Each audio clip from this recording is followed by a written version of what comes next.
quoi? Je suis Jacques LaMerde.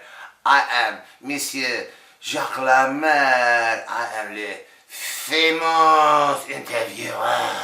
I have moved here to America to study your wonderful country.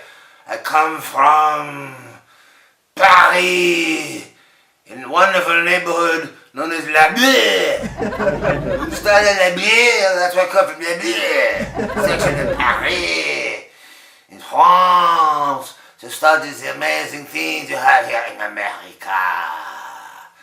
One very amazing thing we find, these things called directors. The film directors. I see this credit on the film that says director. I know what the producer does. They produce the film to make sure the film is made. What does the director do? I do not know what the director does, so we have decided to make this wonderful show called About Directing. Oui, Madame, Monsieur, our wonderful people out there. Moi, Jacques LaMerde, will be interviewing special directors for you. Oui, I will for you. So, in today's episode, our very first episode, Madame, Monsieur, make no doubt about it, today's our inaugural. C'est one episode, the first one. Thank you. I want to make a joke for our show, our first joke in our first show. Here is the joke. Do you know the difference between a pizza and a director? Let me explain to you. The pizza can feed a family of 4. Thank you very much. Thank you very much, ladies and gentlemen. For today, we have a wonderful special treat. We have an American director-producer. I have found this American director-producer. I saw him at the Cannes. He was showing his outside film. It was an amazing film called Deep Space Connection. So we have decided that this person, which we understand, is an award-winning director. He got an award for this. I want him to explain this. Yes, why? I do not know, but he will explain what is directing, how he directs, what it is about his directing that got an award. We understand his work is seen worldwide. We want to find out why. Is there a reason why? Well, tell you what, we have him in Studio B, where we are connected by camera, microphone, and speaker for security purposes. We do not want this man to reach out and perhaps stab me, slap me, choke me, beat me. God only knows what might happen in these crazy interviews, because directors have a reputation. Yes, they do. Crazy reputation. So, with no further ado, and no further chit-chat between you and I, moi, the great Jacques LaMerde, proudly present. Can I have some applause, please, ladies and gentlemen, Mr. Tad Sharpe. Thank you, Jacques, thank you. Merci beaucoup, monsieur. Merci beaucoup. Mr. Sharpe, how are you today, Mr. Sharpe? Thank you very much for joining our show. Hey, Jacques. What's up? I'm alright, man. That's good to hear, that's good to hear, that's good to hear. That's wonderful. We understand you are an award-winning film director. Is that true? Yeah, that's very true. We had our first movie. It was called Deep Space Connection, alright? Our star, Marsha Fraser, was outstanding. We got our first award at O Cinema. in Wynwood, Miami. Yeah, we had a great time. It was beautiful watching it on that beautiful large screen. It's a trip to watch your movie on a large screen like that. I'm telling you now. Can you tell us a little bit about your films, what you've done, and where has they been seen? Because anybody can make a film, and most people can show it in the backyard, but where exactly has yours been seen? That's absolutely right. Let me explain it to you, okay? In August 2014, for the first time, we came out with Deep Space Connection at Cinema. After that, we had Life of a Producer. Alright, Life of a Producer was very special. It's one person talking to the camera, one scene, one shot, the whole enchilada. There's 23 series out of this. It's actually a web series that got seen at the Miami Film Festival. Then after that, hey, we sent out to India. That's lovely! The Chronographer. Chronographer stars a couple of very good, wonderful actors. Yes, sir, it did. And it went on to the Pune Film Festival out in India, and they sent out a nice little letter and picture of the audience and everything. Then after that, I got involved with a music video of a young lady up in New York, and she did a music video called The Champagne Venus. Okay, and that got official selection at LA Cinema.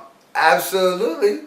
The LA Cinema actually showed this thing. It was great. We got ourselves official selection. I got myself a cute little plaque. It's hanging on my wall with that beautiful young lady that added some words in the video. I did the music for it. That worked out for it. Then after that, we had Dating the Enemy. Dating the Enemy is with a wonderful actress that I found through a gentleman that I know. It's Luna C. Dating the Enemy is a 1-minute film for the Minute Film Festival. We got a plaque on our wall for it. Yes, we did. Then after that, back out to India. Something called the Goa Film Festival, okay? The Goa, we sent off Big Package. You got one there too? Big Package. Wonderful actress. Absolutely. Love you, Linda. Thank you, babies. Then after that, we sent a second one we did with actress Luna C called New Job for Laundry Lady. We sent it to Wendy's Shorts. They showed it. It was official selection. Now this one we also sent out to Dances with Films out in Los Angeles, which top ones go to the Oscars. I sweated for 3 months thinking we would wind up at Oscars. I was actually happy to find out we didn't get selected because otherwise I'd have to spend a lot of money to go out there for the week. Oh yeah, we make it back in merchandise and maybe get picked up by one of the major studios or something. You never know because they pick you up for millions. Spend a few, make a few millions. That's the way the industry works. Then after that, we had the acting coach. Yes, the acting coach also went to Wendy's Shorts, and the acting coach was with Professor Yuri Knoll. Yes, it's actually a stage name for a famous producer, but he doesn't want us using that name. What it is, I don't know. But yeah, official selection out of that. Then after that, we had a couple of them that came from one of the same. Well, I did something called Providence, an American thriller. It's actually a large, fairly popular web series on the web right now. It's been there for a while. I do 4 different roles in that, by the way. I do Russian, I do French, etc., etc., etc. Plus I do an extra special role. I do a stalker. Yeah, I'm a stalker, you understand that? Is that a fact? And I got an award for it. I'm an award-winning stalker, you understand that? That's amazing! Thank you, Jacques, thank you. Merci beaucoup, monsieur. Merci beaucoup. Monsieur, I want to ask you. Ask, please ask. What exactly did you get this directing award for? You say you are award-winning director? Exactly what movie? What exactly happened? Can you tell us? You want to know what got us the award for Deep Space Connection? Here, let me explain it to you, okay? A lot of people spend a lot of money, a lot of resources, do a little thing. They think it's about equipment. They think it's about editing. They think it's about a computer. Let me explain to you. It's not. It's about talent. That's it. We stripped it. We got rid of everything. The only thing we got there is talent. We got one lady One voiceover done by this guy right here. I did the voiceover of the alien. No, Justin Bieber on radio, no. That's me, alright? You understand that? That's me. So we stripped it down. We did it fast. It was one take, one shot, one scene, one actor, basically. Improv. There was no writing. We didn't write down anything. Not one word was written down. I talked to her. I said, hey, let's try this, try that, try the other. Miss Marsha Fraser, God bless her. She's the best actress on earth. She just took it in. It took her maybe like 3 minutes to get ready. Some actors got to get in the mood, in the zone. Oh, I must be in the right place for it. And all that kind of nonsense. Are you kidding? Are you crazy out of your mind? In the real world, let me explain it to you. Got $100,000 of production standing around, okay? There's 33 people, 2 assistants, 4 cameras, 3 runners, 1 of these, 1 of those, 2 directors. All that adds up, plus the insurance, plus the cost, and this and that. Are you kidding? And you're going to take how long in the mood? How long? I need to be in the zone. Yeah, for $30,000 for the last 15 minutes, and it took you to get into the zone? I don't think so. Then on top of that, you took 15 minutes here. Guess what? At the end of the production, they're going to need those 15 minutes to finish up. Now, we're time and a half. And time and a half isn't for 15 minutes, for the whole hour. So it just cost somebody a ton of money because I'm in the zone. So no. We're cost effective, we're cost efficient, zero base budget. We do things minimum. I don't need no 75 takes, you know, for one shot like I seen in certain LA films I was an extra in. I was an extra in a couple of LA films. I went bonkers. I'm like, they pay me to wait, basically. That's about the size of it. And I cut that out, okay? As a matter of fact, I don't even like rehearsals because I think it takes away from creativity. I figure let the camera roll, baby.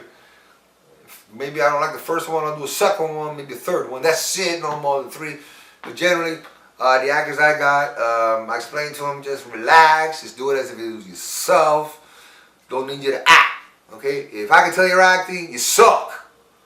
That's about the size of it. Actors, if you can tell they're acting, like most of them that I see on TV and film, nah, I don't need that. I need to be, just say it like you was talking to your girlfriend, your boyfriend, like it's just happening like every day of your life. You don't wake up with a script, you don't wake up with a director, yet you get through the day, right? Well, if you can do that, you can do this, babies.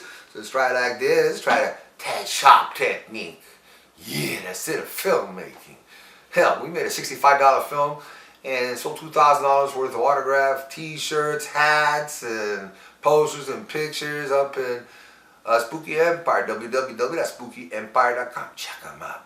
World's greatest film festival. Yeah, get a booth, kick it, sell some merchandise, and make a good amount of money. Yeah, that's right. All right, Jacques. What a crazy question you got for me, brother. Merci beaucoup, monsieur, for all that information. Now, we must ask other questions, of course. Our next question is, what is the most common thing you say as director? If you want to pick every words, in your vocabulary, what is the most common thing you have said while directing? You want to know what the most common thing we say is? Well, directors' most common words are, not that! No, really, because somebody's going to do something wrong. You're not that! Do this instead. That's the job of the director. To listen, say not that, and do this instead. We ain't there to hire, we ain't there to pick camera people, we ain't there to fire, we ain't there to check out actors. Sometimes maybe the producer may want our input during like casting, like what do you think of this one, that one. But we're basically there to make sure that what the producer thinks and is inside of his head gets made. Because the actor may think one thing, the producer may think another. My job as a director is to check out what the producer's thinking and make sure that we got a cohesive movement, that everything like goes together. So it doesn't feel like things done by somebody's cousin over 6 weekends without knowing what the hell they're doing. Alright, that way it looks good. Capiche? Alright. That is very interesting, monsieur. Now explain to us, please, what is this experience like to work with actors in a production facility doing movies? The experience of doing movies, let me explain it to you. It's kind of crazy, you understand? It's kind of flipped. It's nuts, okay? You got unions, you got time schedules, you got actors, You got coaches, you got some of this, some of those, some of the other, little the this. You got problems that may come up. You may have equipment, stuff, you know. All of a sudden the actress decides she wants to go leave. That happened to me one. We actually got abandoned by one. Another one got bought out. We're doing merchandise, pre-merchandising a film. One of the actresses got bought out. Somebody come up and said, I'll give you $10,000 for the girl. I'm like, what do I look like, man? A pimp? Nah, man, she's free agent. Talk to the girl. Yeah, one of our girls, when we showed a film that we had many moons ago, called To Mine Own Self Be True. That was our first film. We showed that at the Spooky Empire's Horror Convention, and we sold a bunch of stuff. But yeah, we had that one, which had one was producer, had a second one in production, okay, and that actress was there signing autographs for merchandise for that, and it was still in production. Well, somebody gave her a bunch of money to leave me. Damn, babies. And then she tells me, hey, boss, see ya. I mean, like, I love you and everything. It's great money in this, and great film idea, and I hate to leave in the middle of the movie and stuff, but what y'all gonna do, G? Because, well, it's a lot of money. The man offered. I said, I totally understand. I'm glad I can help you out. She looks at me and goes, you're the genius, you know that? And I said, I love you too, baby. It's the story of that. Yeah, so yeah, get into movies and stuff. And it's crazy. It's pandemonium. It's nuts. You got all sorts of strange issues. But I wouldn't leave for anything in the world because it's kind of a little family you got for a while. You put something together. You get to see it on a big screen. You throw parties. And it's like a connection for life. You have somebody for life, stuff like that. Your celluloid is forever. You could be in film forever. You could be in syndication. Like 50 years ago they made I Love Lucy. People still watch that. So that's a trip to think that in 50 years people will be watching me in one of my films or something like that. And so it may be crazy, but it's a good crazy. Yeah. Very well, monsieur. Now, I must ask you then, if I am watching a movie and the actor is horrific, do I blame them, the acting coach, or do I blame you because you directed it like that? You want to know who to blame? What? You planning on blaming who? The producer? You going to blame the makeup artist, coach, acting coach? You want to blame me, the director? No. Explain to you.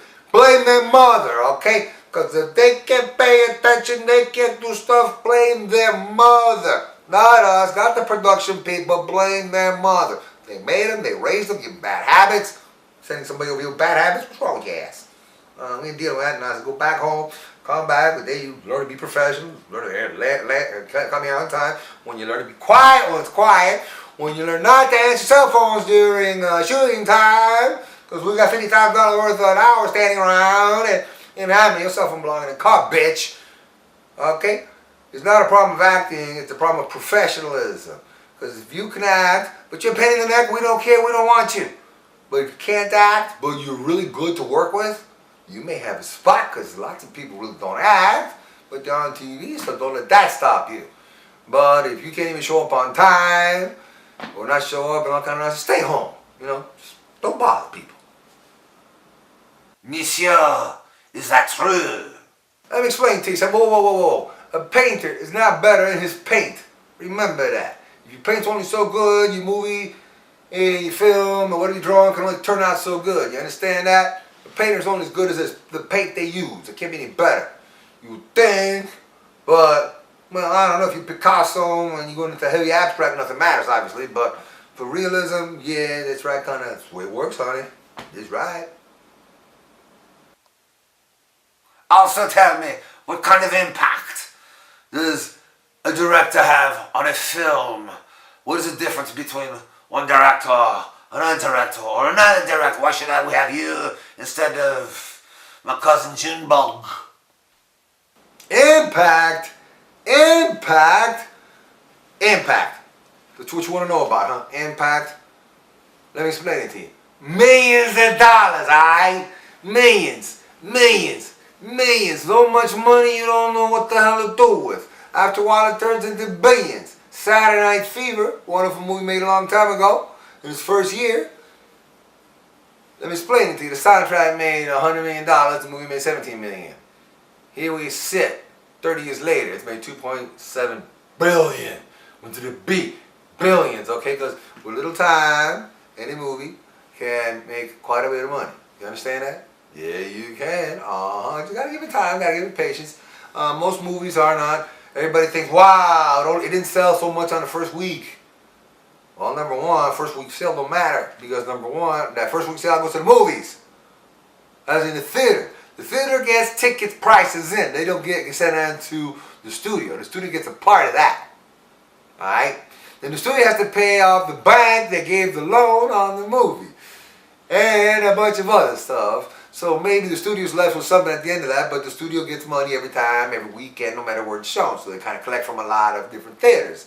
And that's how the studio works. Studio works in to a lot of theaters in one movie. Alright? By collecting from all of them a little bit. And meanwhile, the movie theaters make all a huge amount. That's kind of the way it works. See? You understand? Got that? Alright, now that you got that, what else you got for me, bro? Merci beaucoup, monsieur. Thank you very much. Danke schön, das vidania. And everything else. Gracias. In case you speak a little bit Spanish, of course. For our viewers, thank you very much for joining us. This is Monsieur Jacques LaMerde. We have been interviewing filmmaker Tad Sharpe. You should come back for our next episode. Thank you very much.